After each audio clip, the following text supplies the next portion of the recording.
El desafío de pensar históricamente en contextos de diversidad y conflicto, ¿ya? El, el tema del pensamiento histórico es un tema que hace 60 años preocupa a los investigadores en didáctica de la historia. Como ustedes saben, grupos importantes han surgido desde el Reino Unido, Estados Unidos, ¿no? Canadá, donde el concepto de pensamiento histórico ha emergido como contraposición a este enfoque tradicional, ¿ya? Donde la enseñanza de la historia se vinculaba a la memoria, a un rol central del profesor, de la profesora, ¿no es cierto? Con estudiantes más bien eh, pasivos, ¿no es cierto? Y en el fondo con una educación histórica completamente descontextualizada y con poco sentido. Entonces, como respuesta a esto no nace el concepto, empieza a construirse en realidad el concepto de pensamiento histórico, ¿no? Entonces, ¿qué significa pensar históricamente? Bueno, hay muchos autores, ¿no es cierto?, han contribuido. Tenemos a Sam Weinberg, Estados Unidos, Lee en Gran Bretaña, ¿no es cierto? Bueno, y la verdad es que las cuestiones en las que han llegado a cierto acuerdo importante, tiene que ver con que Santisteban en España, ¿no? Tiene un trabajo importante, muy importante también, que es un proceso creativo, el pensamiento histórico, que se puede, ¿no es cierto?, hacer un paralelo con lo que hacen los historiadores para interpretar testimonios del pasado, fuentes primarias, ¿no? Y a partir de eso, de ese análisis, crear narrativas históricas. Esa es una, una definición de Seixas y Morton, y que en definitiva significa, ¿no es cierto?, entregar a los estudiantes habilidades cognitivas para entender el pasado, para comprender el pasado, ¿ya? Y en ese punto es donde inmediatamente hacemos la diferencia entre lo que es la comprensión del pasado y lo que es simplemente una memorización. Y esa ha sido la preocupación, yo diría, última, ¿no es cierto?, en la que hemos estado también nosotros acá en América Latina, y hay estudios importantes en Colombia, ¿no es cierto?, México, en España obviamente, muchos, y también en Chile tenemos algunos avances al respecto, ¿ya? Ahora, estas habilidades cognitivas se refieren a cuestiones como, por ejemplo, la capacidad de analizar documentos históricos, ¿no? Determinar aquellos hechos que son más relevantes que otros en el pasado, que los estudiantes sean capaces de construir relatos históricos, las narrativas históricas, de las cuales también hay muchísima investigación, determinar, ¿no es cierto?, procesos de cambio, de continuidad. Finalmente, ¿no?, en definitiva, ¿no es cierto?, realizar trabajo similar, ¿no es cierto?, al que realiza el historiador. ¿Y en qué favorece, ¿no es cierto?, el desarrollo de pensamiento histórico? ¿En qué favorece a la enseñanza de la historia, ¿ya?, al profesorado y a los estudiantes?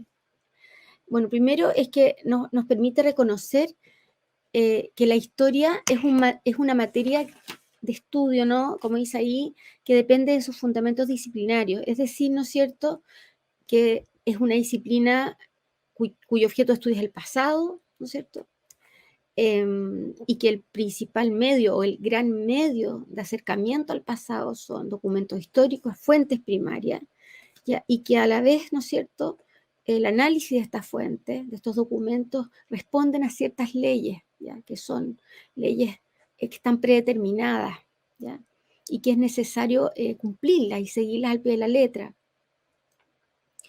En segundo lugar, favorece el promover un aprendizaje, como ya lo dije antes, que desarrolla habilidades de comprensión del pasado, ¿ya?, en lugar de memorización, donde los estudiantes puedan moverse, puedan discutir, ¿no es cierto?, puedan ir más allá y construir un conocimiento, aunque sea pequeño, ¿no?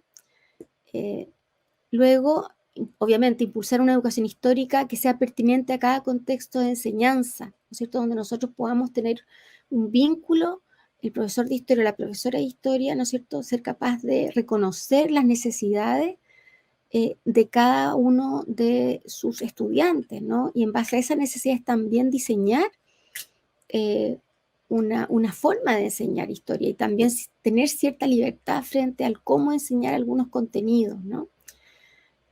Digamos, desprendernos algo del currículum oficial. Luego, que el estudiante comprenda perspectivas distintas a las propias. Y esto es muy importante cuando hablamos de espacios donde hay conflictos históricos, ¿ya? Y que generalmente son espacios donde la población es diversa.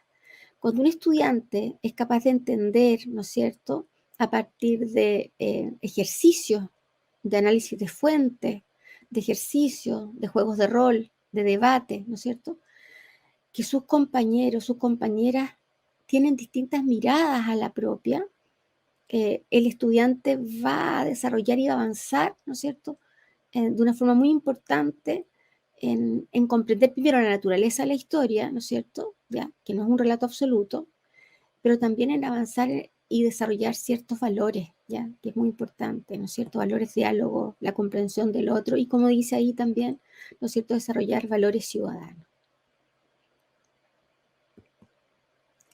Ahora, eh, modelos de pensamiento histórico, como les planteaba, han surgido muchos, ya muy importantes, eh, pero hay uno que ha generado mayor interés, ¿no es cierto?, y que surgió en Canadá recientemente, a partir del trabajo del profesor Peter Seixas, eh, donde, ¿no es cierto?, ellos han levantado un modelo que el valor que tiene es que entrega ciertas herramientas para ser implementado en el aula, y que señala, ¿no es cierto?, habla de 6 metaconceptos, ¿no?, conceptos de segundo orden, que deberían ser manejados por los y las estudiantes, ¿no es cierto?, ¿ya? Y que de alguna manera son marcadores de pensamiento histórico, nos permiten determinar, ¿no es cierto?, los grados de pensamiento histórico que nuestros estudiantes manejan, ¿no?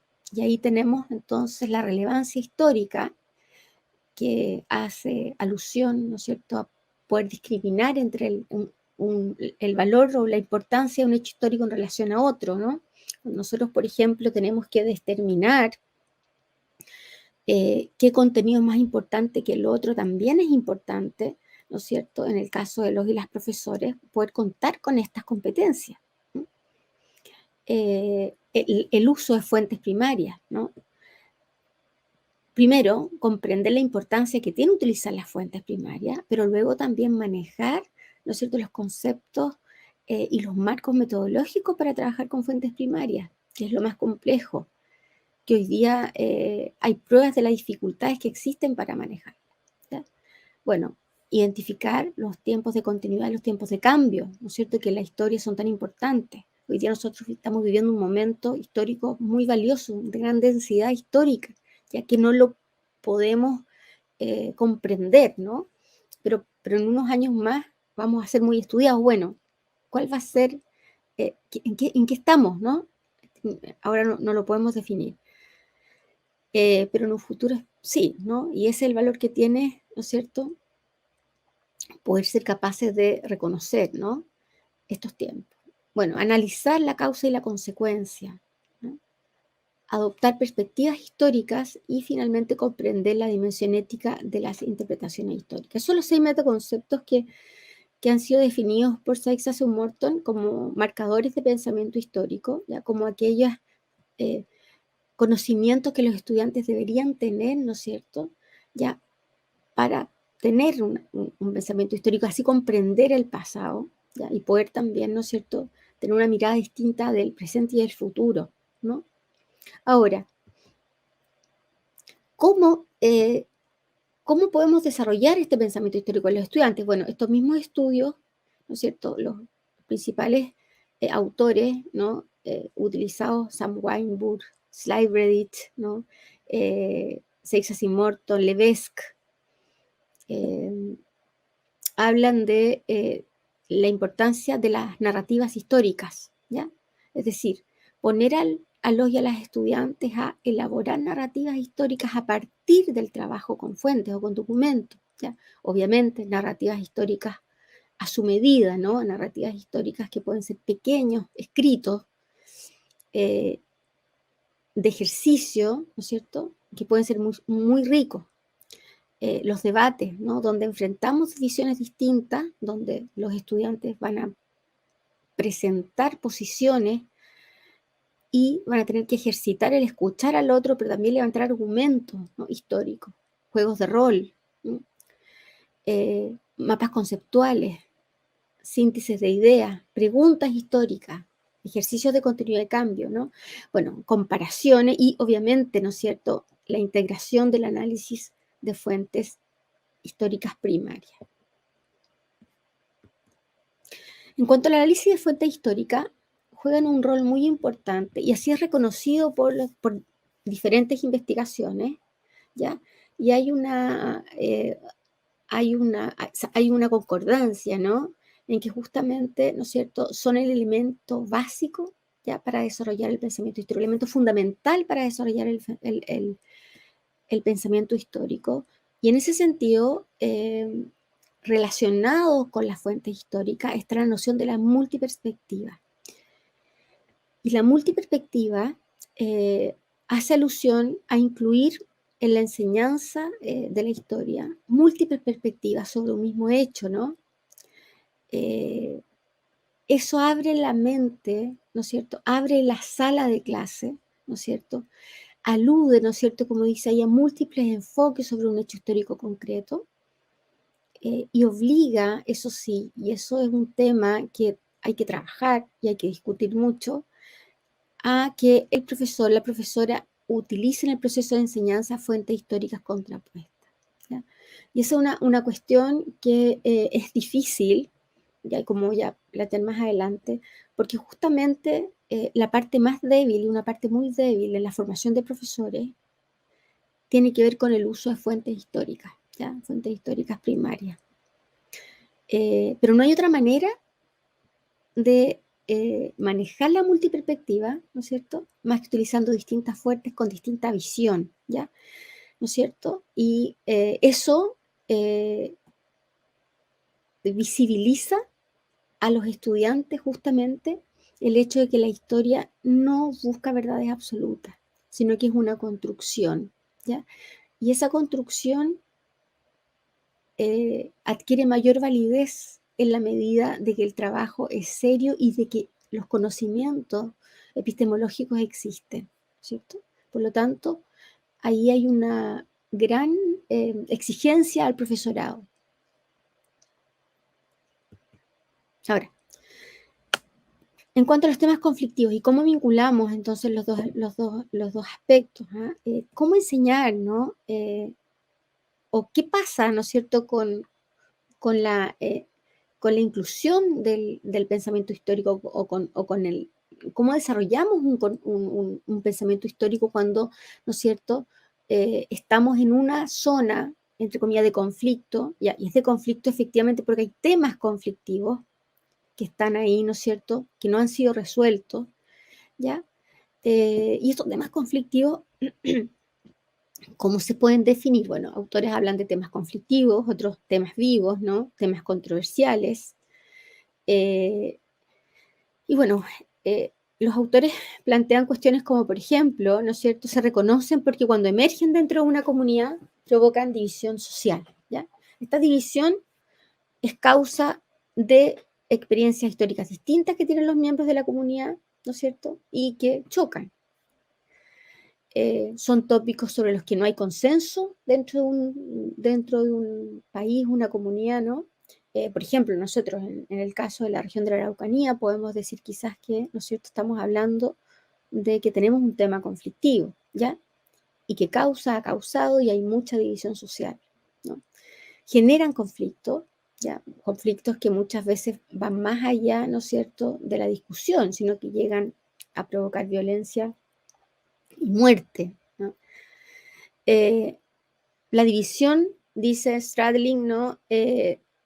Crick, Weiss antes que él, ocurre porque justamente estas explicaciones son explicaciones que son irreconciliables, que no tienen punto de encuentro, ¿ya? Y justamente esa irreconciliabilidad, ¿no? Esa dificultad de ponerse de acuerdo, tiene que ver justo con lo que dice acá en el último párrafo, con que estos grupos, que son diversos, ¿ya? Eh, responden a distintos sistemas de creencias y de valores, ¿ya? Por lo tanto, apelan a la emocionalidad, ¿ya? Tienen que ver con la vida, con la cultura, con la pertenencia. Por lo tanto, apelan a la emoción, y cuando apelan a la emoción, la cosa puede complicarse y se complica, se complica. Ahora, sin embargo, a pesar de todas las dificultades y a pesar de que justamente ya son hechos conflictivos o temas conflictivos, tienen una parte que es muy positiva, ¿ya? Y son muy valiosos como materia de enseñanza, especialmente en el mismo contexto donde están ocurriendo, ¿no? Porque nosotros podemos estudiar temas conflictivos que hoy día, por ejemplo, lo que está pasando, ¿no es cierto? Ya en Kabul, ¿no? Estamos todos impactados, horrorizados, pero sin embargo es un horror, es que es un poco de lejos, ¿ya? Es un horror que no estamos viviendo, es un horror que no estamos viendo por la televisión, ¿no es cierto? Estamos leyendo y estamos empatizando, sí, pero no es parte nuestra. Pero justamente cuando estos temas controversiales, estos temas, digamos, difíciles, tienen que ser tratados en el mismo contexto donde ocurren, ¿no es cierto? Si bien es muy difícil tratarlos, ¿ya? Traen muchas cuestiones positivas, ¿no? En el aula.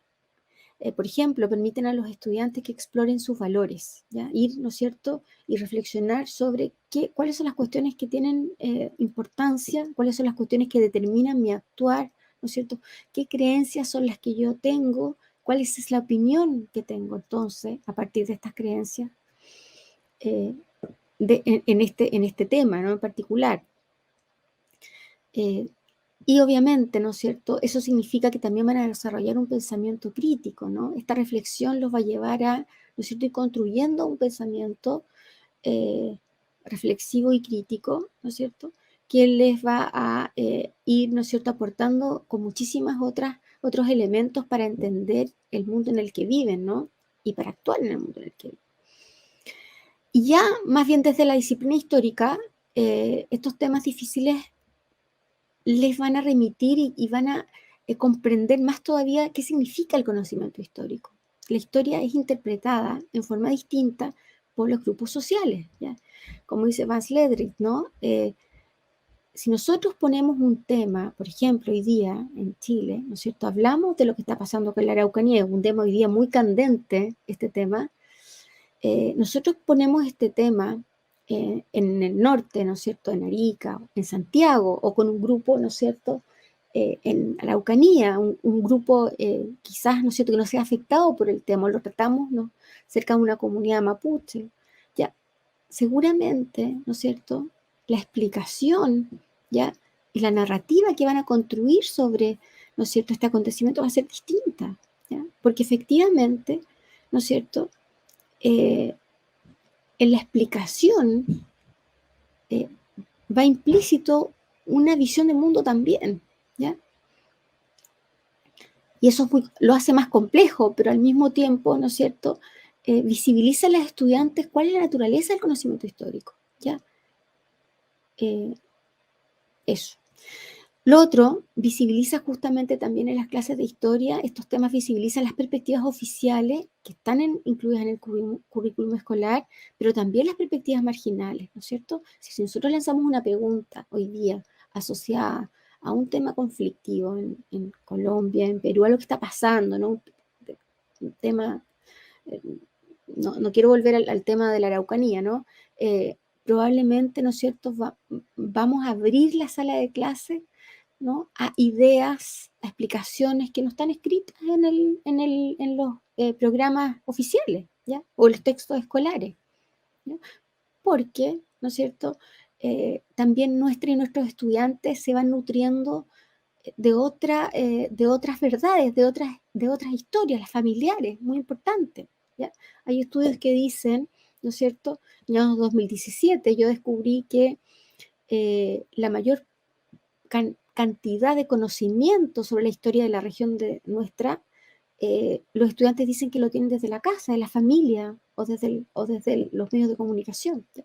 Pero la escuela juega un rol muy marginal. Bueno, lo otro, ¿no? Nos permite valorar sujetos distintos y, y, y muy importante, facilita, ¿no es cierto?, el perdón intergrupal. ¿Mm? Pero bueno, y obviamente por eso, ¿no es cierto?, por la naturaleza que tiene la enseñanza de estos temas controversiales en espacios de conflicto, ya es muy complejo desarrollar el pensamiento histórico, no imposible, ya, pero las complejidades son muy importantes de tener en cuenta porque eso permite, ¿no es cierto?, levantar ciertas líneas de acción, ¿ya? Especialmente, creo yo, a las instituciones que formamos profesores, ¿ya? A quienes formamos y a nosotros también como profesores, ¿ya? Primero, el desarrollar el pensamiento histórico, es decir, aplicar, ¿no es cierto?, el trabajo con fuentes primarias, ¿no es cierto?, hacer ejercicios de relevancia histórica, ejercicio de continuidad y cambio, ¿no? Y todo lo que comentaba yo anteriormente es complejo primero porque implica un gran conocimiento de parte del docente, ¿ya? Un gran conocimiento ya del, diríamos, de los marcos disciplinares, ¿no? Eh, de la epistemología de la historia. ¿M? Supone el manejo de estos conocimientos y herramientas pedagógicas. Por un lado, ¿no es cierto?, obliga al profesor y se espera que el profesor realmente, ¿no es cierto?, esté consciente y conozca el cómo funciona el conocimiento histórico, ¿ya? Es decir, el método histórico, ¿ya? Pero por otro lado también sea capaz de manejar herramientas para enseñarlo, ¿ya?, a sus estudiantes, ¿no es cierto?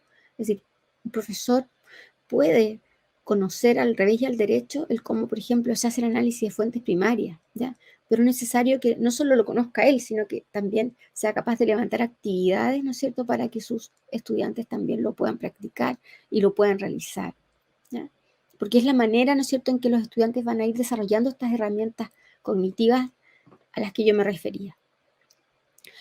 De hecho, como dice ahí, estudios en distintos contextos plantean, y, y aquí hay mucha coincidencia, ¿no? Trabajos, ¿no es cierto?, en Europa, trabajos en América Latina, estamos hablando de trabajos en Perú, Augusta Valle tiene trabajos sobre eso, trabajos en México también, ¿no? En Chile también tenemos algunos trabajos donde queda en evidencia las dificultades que tienen los profesores y las profesoras para trabajar con fuentes primarias, ¿ya?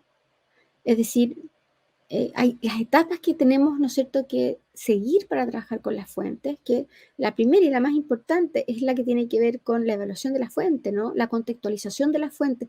Hay mucho que hacer antes de ir al contenido de la fuente, pero todo es el previo, ¿no es cierto?, ir al contenido es lo que parece ser que no existe, ¿no? Nos lo saltamos. Inmediatamente vamos al contenido de la carta, al contenido de la imagen. Cuando previo a eso hay un trabajo importante de evaluación, ¿no? Vamos a ver los límites de la fuente, el valor de la fuente, quién fue el autor, ¿no? ¿Qué estaba pasando en la contextualización? Que hay una autora, Van Boxtel, ¿no?, que ella habla de la contextualización de las fuentes, que es un trabajo que para contextualizar una fuente es necesario tener mucho conocimiento, qué estaba pasando en el mundo, qué estaba pasando en el lugar donde la fuente emerge, ¿no es cierto? Ya, desde el punto de vista social, económico, ¿no? Son conocimientos densos e importantes y que parece que no estamos manejando, ¿ya? Eso es una cuestión, una primera complejidad de la que da cuenta, de la que dan cuenta investigaciones, ¿no es cierto?, para trabajar, ¿no es cierto?, y para desarrollar pensamiento histórico en estos contextos, ¿ya? Segundo, el contexto de enseñanza. Bueno, obviamente, enseñar historia o enseñar un tema conflictivo en un contexto de conflicto y diverso, ¿no es cierto?, ¿ya? Es, es, es difícil, ¿ya?, para el profesor. Y de hecho, ¿no es cierto?, los estudios que yo he revisado dan cuenta justamente de que la diversidad de los estudiantes, al profesor, ¿ya?, se le puede presentar como un obstáculo, porque justamente los estudiantes parecen reaccionar de manera muy emocional, ¿ya? Y se ponen en una situación como de amigos y enemigos, ¿ya? Y muchas veces en la sala de clase, ¿no es cierto?, se forman bandos y para el profesor es difícil de manejar, ¿no? Entonces, en ese sentido, eh, hay estudios, ¿no? De hecho en Chile también, que plantean, ¿no es cierto?, sobre esas dificultades, ¿ya? Y cómo hay una preocupación del profesorado. Ya Weinburg habla de eso también, ¿no? Kate Barton, Linda Lipstick, ¿no? En Estados Unidos, sobre cómo es preocupante para el profesor afectar a las emociones del estudiante, ¿ya? Y esa es una limitación y una especie de barrera, ¿no es cierto?, que permanentemente está ahí presente al momento de trabajar estos temas. Eh, lo otro, bueno, la identidad del profesor, ¿ya? La identidad del profesor y su relación con el tema a trabajar. Bueno, ahí lo primero es asumir que los profesores somos parte de un contexto social y cultural específico, no vivimos en el aire, tenemos ideas, tenemos creencias, tenemos pertenecemos, ¿no es cierto? ¿Ya? Por lo tanto, la evidencia empírica plantea que hay una relación muy clara entre la identidad social del profesor y la forma de abordar la enseñanza de estos temas. Por ejemplo, Bickmore y Parker, ¿no? Plantean que muchas veces cuando la identidad del profesor o cuando hay mucho vínculo del profesor con una temática difícil, ¿no es cierto? ¿Ya?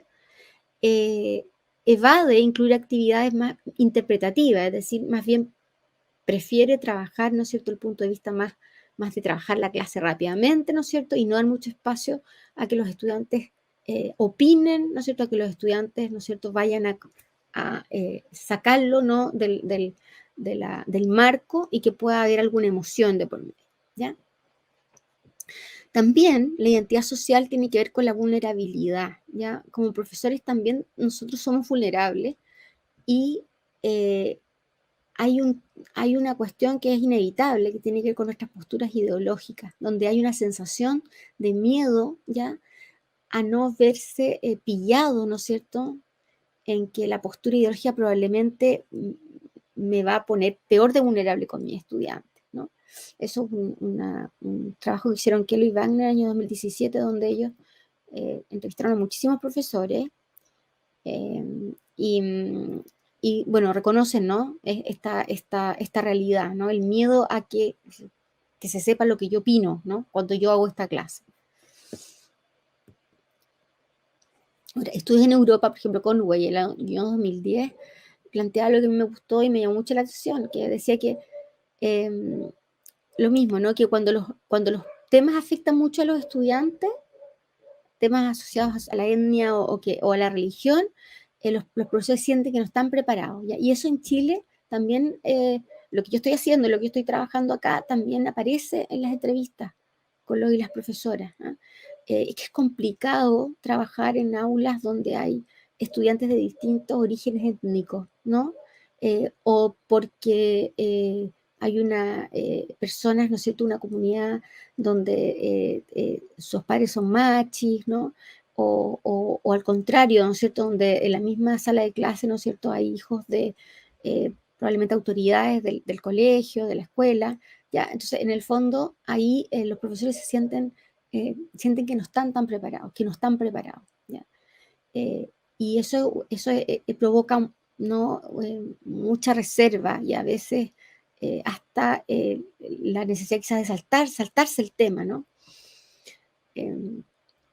Lo otro también bien interesante de Sabenitz y Goldberg con profesores europeos, ese fue un estudio del 2019, indican ellos incluso que los profesores, cuando un profesor tiene mayor pertenencia a una comunidad que tiene temas pendientes, ¿ya? Eh, evita los temas sensibles, ¿ya? Como una manera de proteger esta comunidad o la identidad del grupo. Al contrario, cuando el profesor es nuevo, llega un profesor nuevo a una comunidad, los trata libremente, ¿ya? Porque no está ese vínculo identitario de él con la comunidad. Entonces, ni siquiera lo piensa, no trata el tema y eso es muy rico, dicen estos autores, porque les permite a los estudiantes un poco de aire, ¿no? Y tratar temas con mayor libertad y entregarles distintas perspectivas, ¿ya? De las propias. Bueno, consciente o inconscientemente, dice Sam Basikambani, de alguna manera los profesores, las profesoras, cuando estamos frente a este tipo de temas, ¿no es cierto? Se evita cumplir con un rol de mediador, porque aquí finalmente lo que hay, ¿no? Dicen estos autores, es que hay distintas memorias colectivas que están confluyendo en una sola de clase, que podrían ser parcialmente conflictivas o totalmente conflictivas, ¿ya? Y eso de alguna manera deja al profesor en medio, ¿no? Teniendo que solucionar, teniendo que manejar algo que no es tan fácil de manejar. Un cuarto elemento que es complejo, ¿ya? Y que igual yo creo que tiene relación con todo lo anterior, con lo anterior especialmente, tiene que ver con el fantasma del sesgo. Ahí esta relación entre conocedor y saber, donde obviamente el que conoce, el profesor, en este caso, el saber, que podría estar representado en una fuente histórica, dice ahí emerge cuando analizamos fuentes históricas, ¿ya? Donde finalmente, ¿no es cierto?, el análisis muchas veces podría verse muy influenciado por la ideología nuestra como profesores, ¿ya? Por nuestra posición política, y eso es una realidad, y que finalmente podría significar que esta evaluación de fuentes sea o resulte, ¿no es cierto?, una opinión personal, quizás un poco más bonita, dicha de otra manera, ¿no? Pero que no seamos capaces de realmente hacer un análisis eh, lo más apegado posible, ¿no es cierto?, a una metodología, ¿ya? Y lo otro es que este sesgo es muy peligroso, porque nosotros como profesores, ¿no es cierto?, cuando trabajamos un tema, lo interpretamos, damos opinión, de alguna manera nosotros estamos tenemos una gran responsabilidad con nuestros estudiantes y finalmente les estamos enseñando que de una manera se trabajan los relatos y las fuentes y no de otra, es decir, estamos promoviendo eh, la poca seriedad, ¿no? O nuestro prejuicio lo estamos traspasando también a nuestros estudiantes. Otras limitaciones, Van Slydrate, por ejemplo, ponía un ejemplo en un artículo sobre cómo una profesora de historia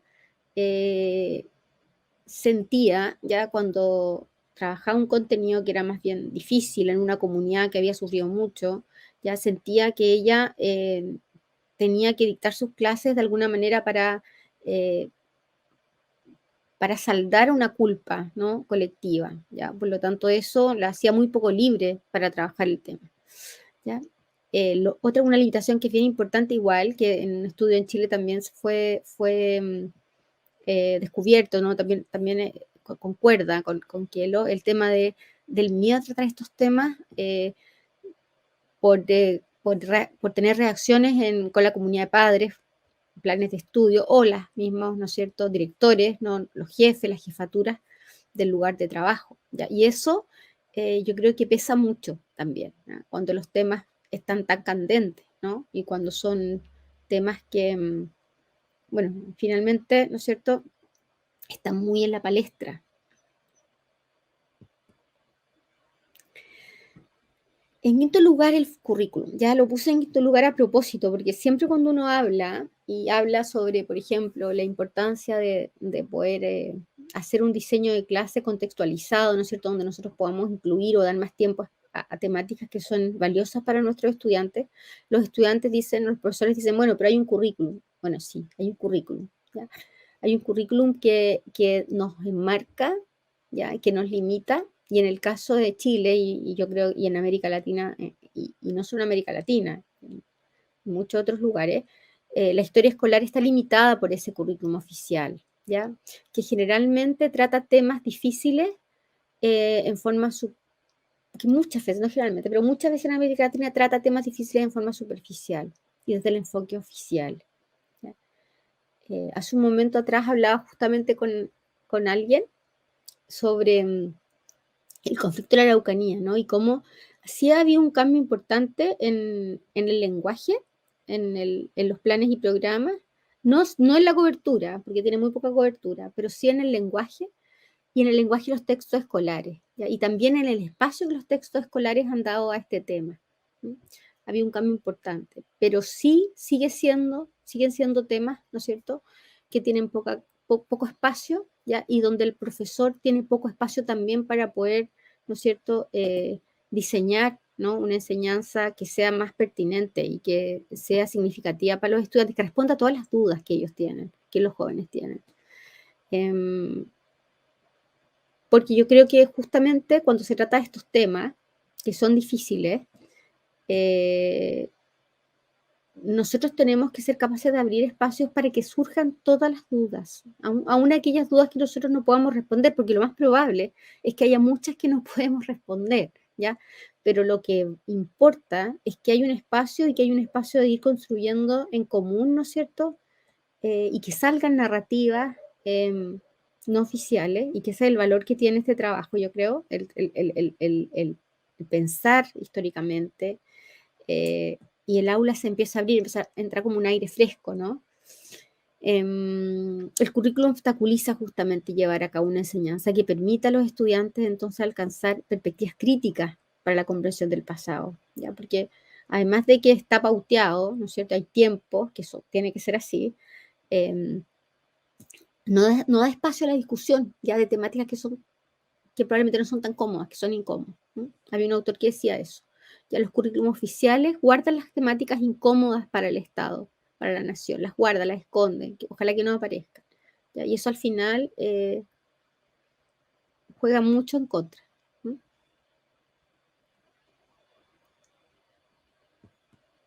Bueno, por lo tanto, enseñar temas sensibles en contexto de diversidad, discúlpeme tanta palabrería, es complejo, ¿ya? Porque efectivamente sí o sí hay alusión se va a aludir a sentimientos negativos, porque son temas difíciles, ¿ya? Pero con profesores y profesoras que estén preparados, que sepan, ¿no es cierto?, manejar una enseñanza de la historia que abre espacio a los debates, ya una enseñanza de la historia seria, ¿no es cierto?, donde justamente, ¿no es cierto?, se utilicen fuentes primarias y secundarias como corresponde, ¿no es cierto?, eh, podría ser una solución o podría aportar a que se abra, ¿no? Y que quizás baje la tensión en algunos, en estos espacios conflictivos, ¿ya? Yo creo que la educación, y en este punto la educación histórica juega un papel tremendamente importante. Eh, Efectivamente, lo que aparece acá, ¿no? El tema de la multiperspectiva.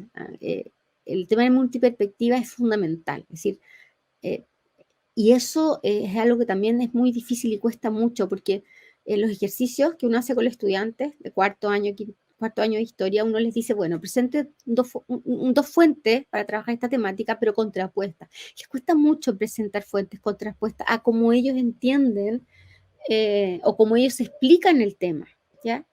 Y eso yo creo que nos pasa y nos sigue pasando como profesores también. ¿Mm? Bueno, y finalmente, ¿cómo podemos enseñar estos temas? Grandes desafíos, eh, prepararse, ¿no es cierto?, en manejar estos conceptos, los fundamentos de la materia histórica, ¿no es cierto?, pero también reconocer las limitaciones que tenemos. Yo creo que eso es una cuestión que es muy importante. Si nosotros reconocemos las limitaciones, si nosotros, bueno, hay muchísimos estudios ahora, por ejemplo, sobre creencias del profesorado, las creencias epistémicas, ¿no? Yo creo que ser capaces de visibilizar nuestras propias creencias nos podría permitir avanzar en enseñar, ¿no es cierto?, Eh, en llevar adelante una educación histórica eh, valiosa, ¿no?, que lleve a nuestros estudiantes a comprender el pasado y comprender, en el fondo, comprenderse ellos también. Si finalmente la historia tiene un rol tremendo en la construcción de la identidad, tanto comunitaria, pero también individual de las personas, ¿no? Y especialmente en estos espacios donde se viven conflictos, ¿no? ¿por qué pasa esto? Las preguntas que tienen los estudiantes acá, las primeras preguntas que tienen cuando uno trabaja con ellos, ¿por qué pasa? Les interesa saber, ¿no es cierto? La violencia que vemos ¿ya? De distintos lados, ¿no? Eh, la poca empatía, ¿no? Esto de saberse dueño de la verdad, ¿no? Bueno, ¿por qué pasa? Bueno, yo creo que en ese sentido entonces tenemos una tarea gigante y yo creo que estos espacios de discusión y de conversación son muy importantes.